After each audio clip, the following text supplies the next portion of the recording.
Good evening, everyone. Maria Elena, classmates. Hope you are doing well. This is my presentation about the attitudinal function. First, I'm going to start talking about what intonation means, and then I'm going to refer to the attitudinal function. So, first of all, when we talk about intonation, intonation has to do with a manner or way in which we say things, rather than what we say. It is well acknowledged that the same grammatical constructions can be said in different ways and thus convey different meanings. One aspect that plays an important role in this is the pitch of our voice, which enables us to convey these distinct meanings. So what pitch means? Well, we know that our pitch varies along an utterance or a series of utterances, in ordinary speech, of course, generally speaking. And the pitch is the result of the vibration of the vocal cords, whereas the tone refers to the overall behavior of pitch along an utterance or a series of utterances. An utterance refers to a continuous part of speech, which begins and ends with a clear pause. So, pitch is usually described in terms of high and low. Intonation is included within what they are called prosodic characteristics, which are here we have stress, rhythm, and different features of intonation that we will see later on. And these prosodic characteristics are shared in different cultures. That is, for example, if someone wants to be heard, they are going to speak loud. Yeah. If we are elated because we are very, very happy, we might speed up our voice. This is because it is our voice which sends some cues to the interlocutor, even though if we don't understand the language. That's why Wells thinks that intonation is partly universal. However, there are some characteristics of intonation which are language specific. For example, in some cultures they use different intonation patterns, and sometimes, actually more often than not, they use the same intonation patterns to convey different meanings. So that's why Underhill, another important author in this topic, thinks that intonation patterns are systematic and conventional to some extent, because of this. But English is not a tone language. This means that English does not use tone in a lexical way. When we use different tones, we don't change the lexical, that is the dictionary meaning of words. But we use tone in English to convey different intentional meanings. So Wells says that English uses tone intentionally to convey linguistic and pragmatic meaning, because it is always pragmatic, because we want to create an effect on the interlocutor. Yes. So in order to convey different meanings, the speaker has to make three choices, which are known as the 3 T's that we have worked in class. These are tonality, tonicity, and tone. Yes, and the third one, tone, is usually linked with the attitudinal function. So tonality refers to chunking or dividing the speech, the utterance, into tone units. Tonicity refers to the choice of the tonic syllable, and tone refers to the different pitch patterns that we might find. And we will see that they are usually connected. That's why the functions may overlap at times, as we will see in the examples.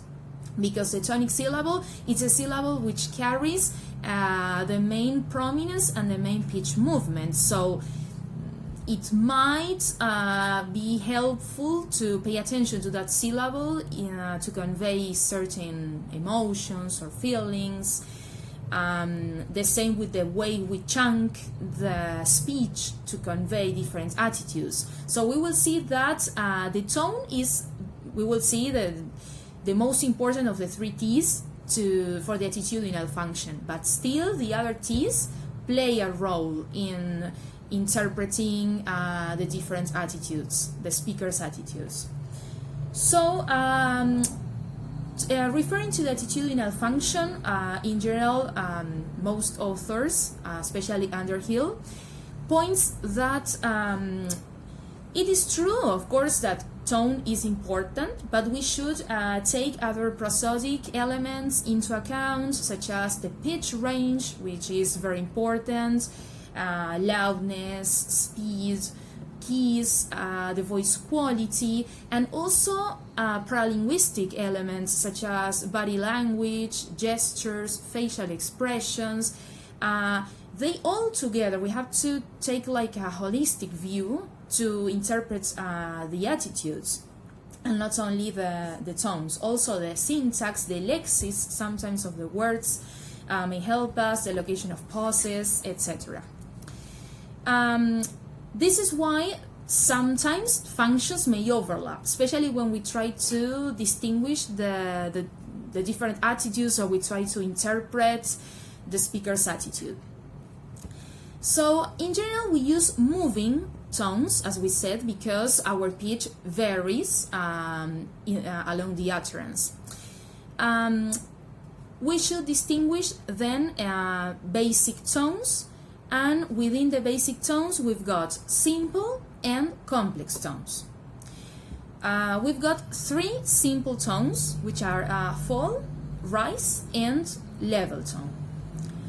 The falling tones descend from a higher to a lower pitch.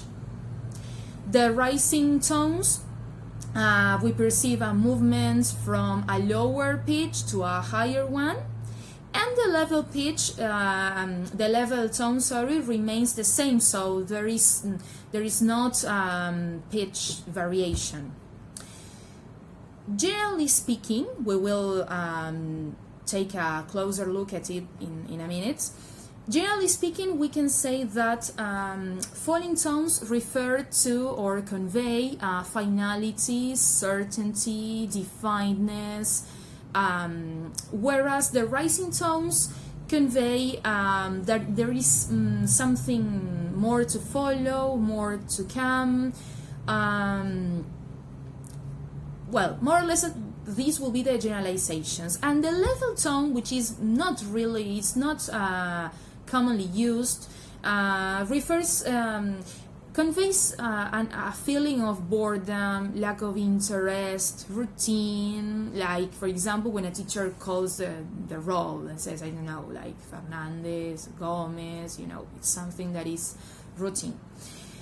Well, now we're going to talk in more detail about the simple basic tones. We said that the falling tones convey certainty, finality, definedness, and here we have to mention what actually the grammatical constructions that carry this kind of intonation. It's kind of unavoidable to not to refer to grammar. We have to refer to grammar. So in general, statements and information questions have a falling tone. They carry, a falling tone.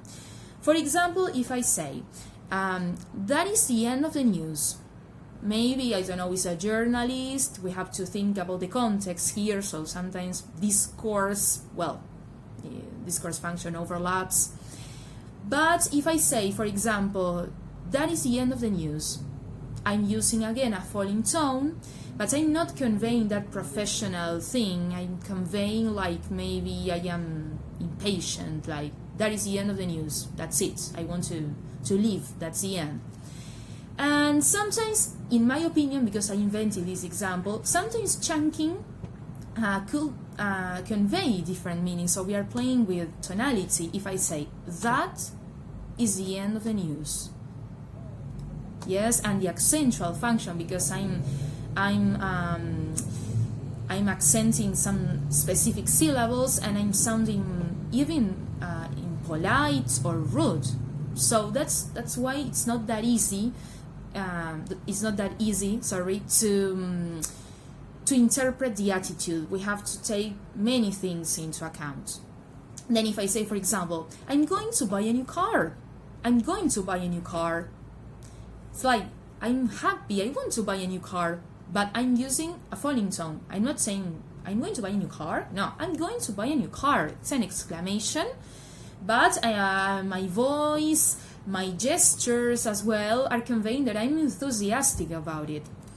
Or if I say, I'm from Uruguay, something like, okay, I'm from Uruguay. Maybe if I say it with this, I'm taking here speed. I say it fast. It's like, well, okay, I'm from Uruguay, and that's it. And it's like here in this case, it might signals finality, like I'm done with it. Yes, but if I say I'm from Uruguay, like, I'm more enthusiastic. So my pitch range is different. My voice, there's something that is different. Yeah. Then there are exceptions, because sometimes we might use exceptions for the grammatical function. Yes, but we have to refer to it. When we use in question tags, we can use the falling tone as well. When we seek confirmation or as fillers. For example, if we say, it's cold, isn't it? Isn't it? Because maybe I know that it's cold, I was outside, again, I need a context in that case, but I know it's cold. I'm just expecting confirmation, or it's just a filler. It's cold, isn't it? Isn't it? Like, I know it's obvious. I'm certain about it. Then, in some cases, yes or no questions, which usually carry a rising tone, might have a falling tone again, and that's why, because that is why the attitudinal function is important. If I say, for example, do you like chips? Maybe you are a friend of mine and I forgot that, and I'm not 100% sure, but I'm quite sure, and I want to seek confirmation. Like, do you like chips? I can say it in a rude way. Do you like chips? Like chips? Like, I sound more in my pitch range is lower, and I might sound like impolite. You like chips? Or, hey, hurry up because I want to know the answer. I don't know, it's different. Then the rising tone, as we said, has to do with that feeling of that there is something more to follow, something more to come, and according to Roach, the functions attributed to rising tones are nearer to grammatical than attitudinal functions, and this is true because in the case of dependent clauses, for example, if I say if it rains, I'm using the rising tone because I need more information. There's something that is incomplete. If I'm talking about the items in a list, and I say, for example, yes, it's blue, yellow, and it's like I'm expecting more information. In my opinion, that is because the meaning is incomplete. There is something that is incomplete. However, there are statements which are grammatically complete, and we know that there is more to follow because of the rising tone. For example, if I say, he prepared lunch, in this case, I'm making a statement into a question because I don't believe it. He prepared lunch? Like, I can't believe it. Or if I say, you like chicken? Maybe it could be that I am asking you a question, or maybe that, I don't know, I have doubts. You like chicken? You like chicken? I don't know. In question tags, this is the usual case that we use rising tone when we expect an answer from the listener. And we say, for example, it's a beautiful picture, isn't it? Isn't it? Like, I'm expecting you to say if it is or not. Sometimes WH questions, information questions, might carry a rising tone to sound more polite. For example, if I say, so what's your name?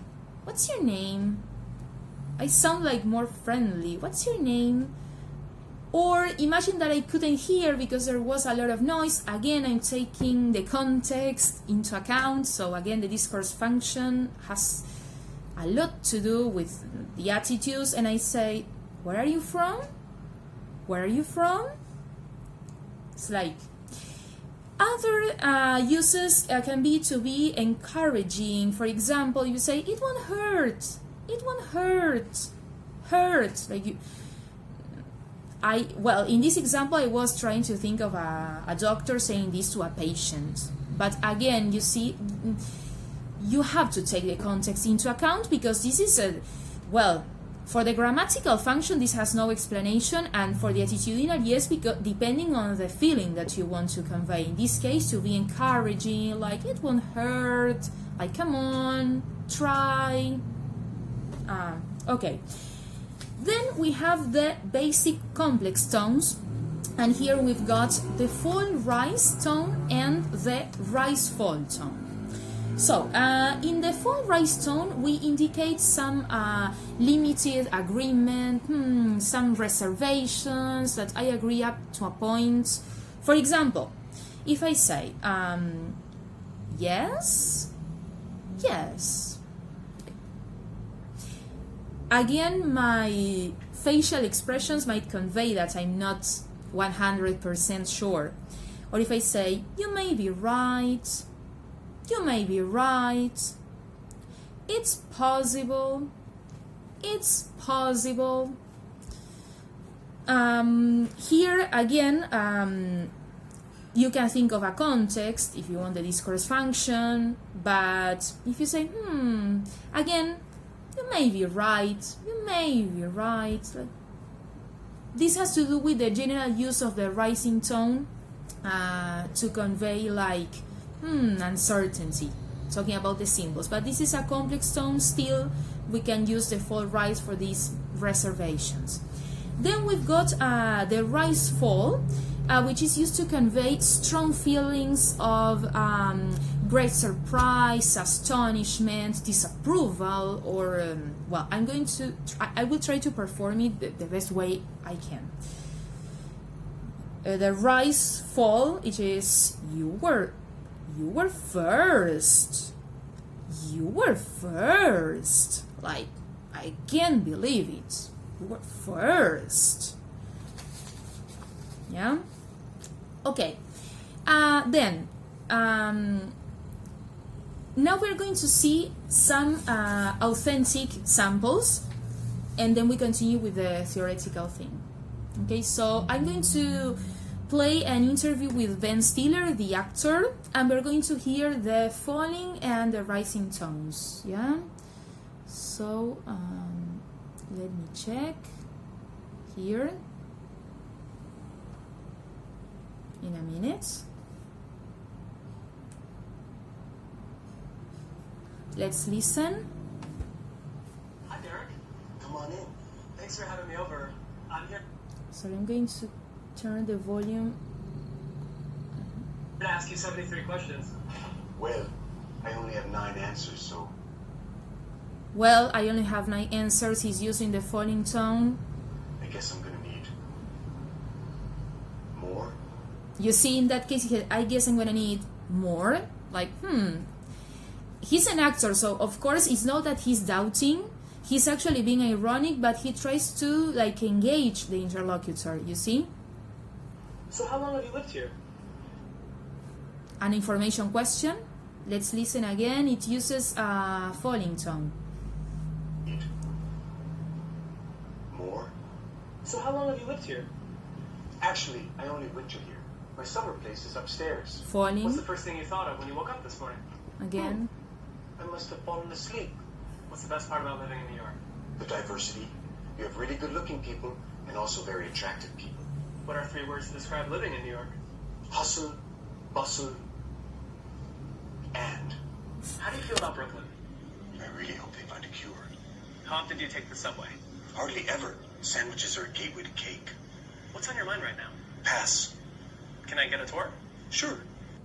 You see there at the end he said, "Can I get a tour?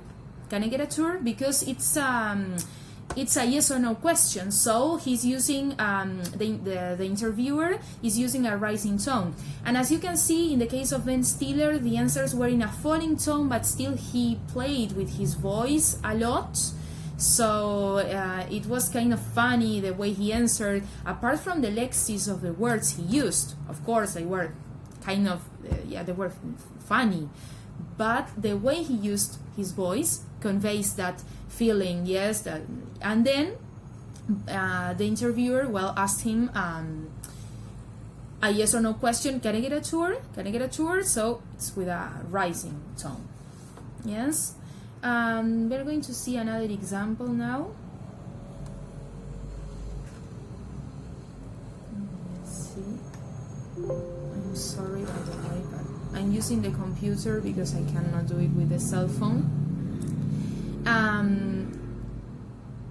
We are going to hear now some question tags. Thanks for joining me. No problem. I'm happy to be here. Okay, so let's begin, shall we? Yes. You're a teacher, aren't you? Yes, I am. And what do you teach? I teach preschool 3 and 4-year-olds. Sounds like fun. It is. It's a lot of fun. And if I'm not mistaken, your mother is a teacher too, isn't she? Yes, she is. And does she teach preschool? She actually teaches elementary school. She teaches 2nd grade. Okay. Now, did her being a teacher influence your decision to become a teacher? It did, actually. I went to college and I majored in English. And then after college, I started working at a preschool and I fell in love with it. So I took up a teaching career. Oh yeah, it's something that you fall in love with, isn't it? It definitely is. Teaching is rewarding, isn't it? Yeah, it's a great career. So I don't know if you could hear, but these were some examples of question tags with a falling tone, because actually the interviewer was sure that she liked it. Maybe she knew some information about the interviewee. So, or maybe she was so convinced that that the questions were quite obvious that she only expected confirmation. Yes. Well, let's see another example. I'm going to try to make it here. An example with a Friends episode to see the film. Okay, buddy boy, here it is.